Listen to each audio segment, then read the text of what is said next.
ஊடு கட்டி விடுங்கய்யா, ஒன்றும் முடியல எனக்கு.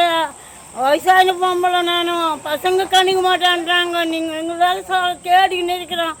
சார் வரைக்கும் காலில் வைப்பாயா முக்கிறோம்ப்பா. ஆனானே அப்பா இதில் இருக்கிறோம்ப்பா, வீடு கட்டி கொடுங்கப்பா. எனக்கு ஒன்றும் முடியல. அப்பா ரோட்டில் வருதுன்னு இருக்கிறோம். எதுவும் வீடு இல்லை, வாசல் இல்லாத இருக்கிறோம். இது மேலே வீடு கட்டி கொடுத்தாங்கன்னு வீட்டில் படுத்துறேன் ஐயா.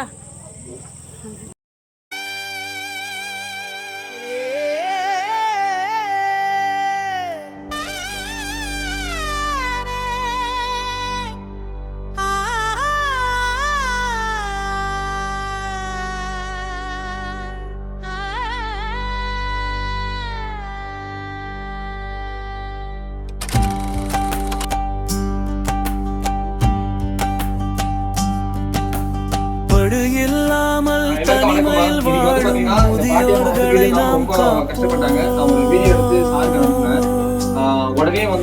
அன்பின் கரங்கள் நீட்டி இன்று விடுதலையின் அழகீடு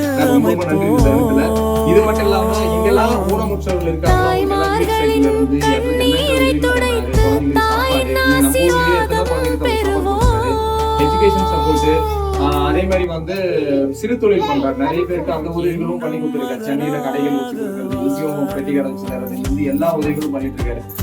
இன்னைக்கு நம்ம எல்லாருக்கும் தெரியும்னா அதுக்கு இவங்களா மாரி நல்ல உள்ளங்கள் தான் வந்து பெரிய காரணம். ஆறுமுக சார் வந்தாலும் இவங்க ஒரு 100 ரூபாய்க்கு ஓடி இருந்தா அதுக்கு இவங்க எல்லாமே தான் காரணம். இந்த தருணத்துல ஒரு பெரிய நன்றி சொல்லிக்கிறேன். ரொம்ப நன்றி சார்.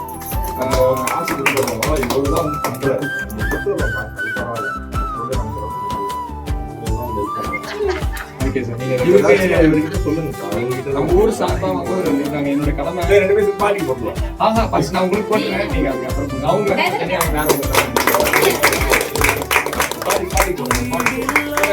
தாய்மார்களுக்கு விடுதலை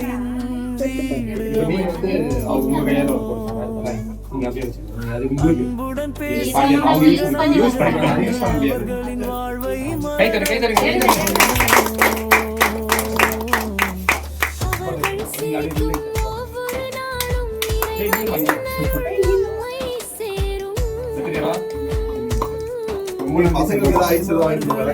தெய்வம் என்று தலைவணங்கி பிரார்த்தனை செய்வோம். உடுத்த உடை வழங்கு